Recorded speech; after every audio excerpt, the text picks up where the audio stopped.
Hello, welcome to the review of episode 2 to 4 of The Defenders.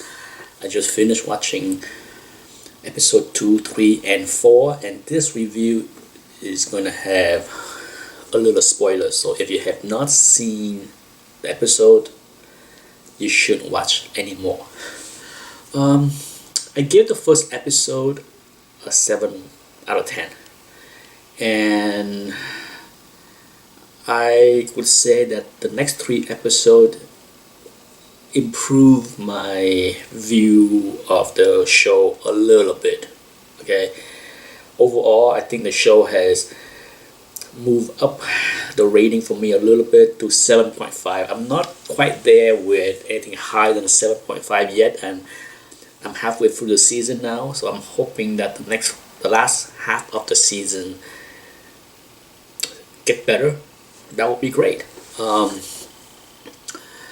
Elektra, I like what they did with Elektra. I like the pace of the show so far. Through the first 4 episodes, I think I like the way it was written, because you have basically 5 different storylines running concurrently, and I think they did a good job managing that without feeling the episode are too choppy. So I think that was okay. I did not have any problem with how the scenes are cut together. I do notice that they use quite a lot of fancy camera angle. Something that I noticed it more for this show than any other Netflix show. For example, in the scenes where Colleen and Danny Rand was in the room with the dead bodies, and you see the camera go all the way around Danny, circling the whole room, and then end up right next to him. That's kind of fancy. And then there's a whole lot. There's many. I think just about every episode I noticed a few fancy shots that they use, and it looked good. Is it necessary? No.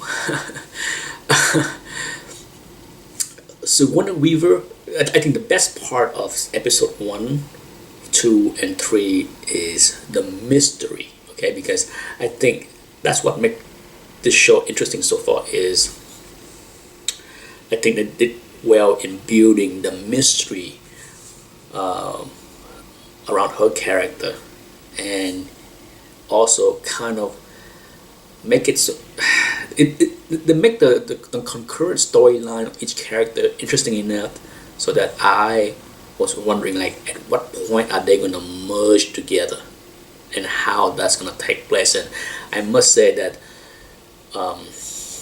the training of Elektra, Stick, the scene with Sticks and how he cut his hand off, that was good. Okay, that was surprising. I didn't expect that to happen, but I thought that whole action sequence with her training, and then finally when Stick cut his hand off to escape, I thought that was done well. There was not that many cringe-worthy moments, except for the scene where Danny Rand went to the corporation and had a speech in the boardroom.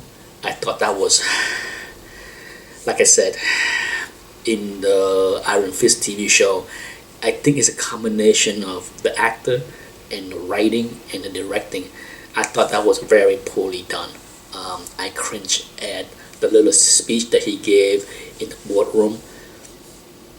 To me, it's just silly for the boardroom to be nothing but a bunch of henchmen waiting to fight him. He showed up unannounced. Would have been better off for him to show up unannounced and barge into her office, and then that's how the fight happened, instead of he shows up to this meeting and they waiting for him. Sometimes I don't understand the logic of how a scene was put together, but that was cringeworthy. And the fight, The fight in the boardroom that spilled out into the hallway. The best fight is when Elektra and Daredevil fought one-on-one in another room.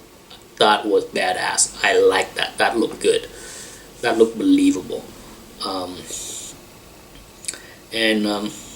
So as far as the rest of the episode, I like the scenes in the restaurant when they finally got together. I thought that was the best scenes in all 4 episodes. Prior to that, the first meeting between Danny Rand and Luke Cage, that was okay.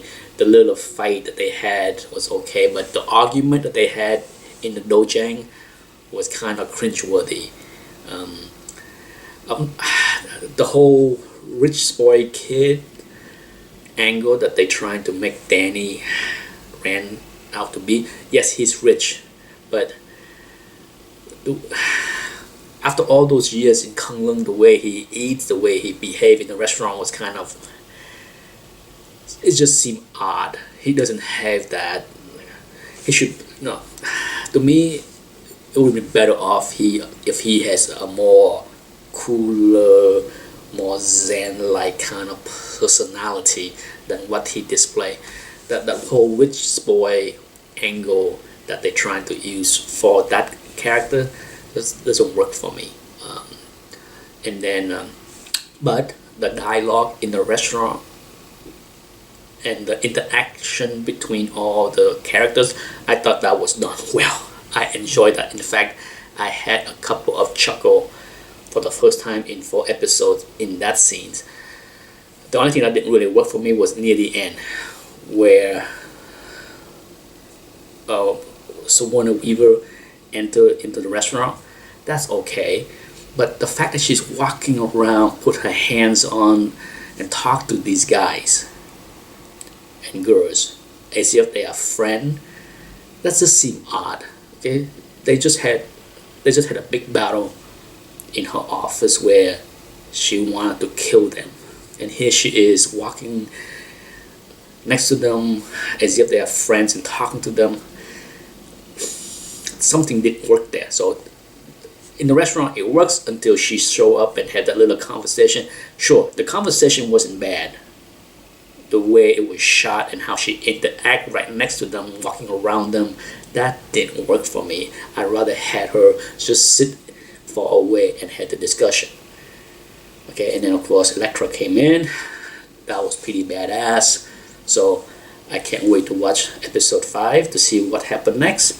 And that's my review for episode 2, 3, and 4.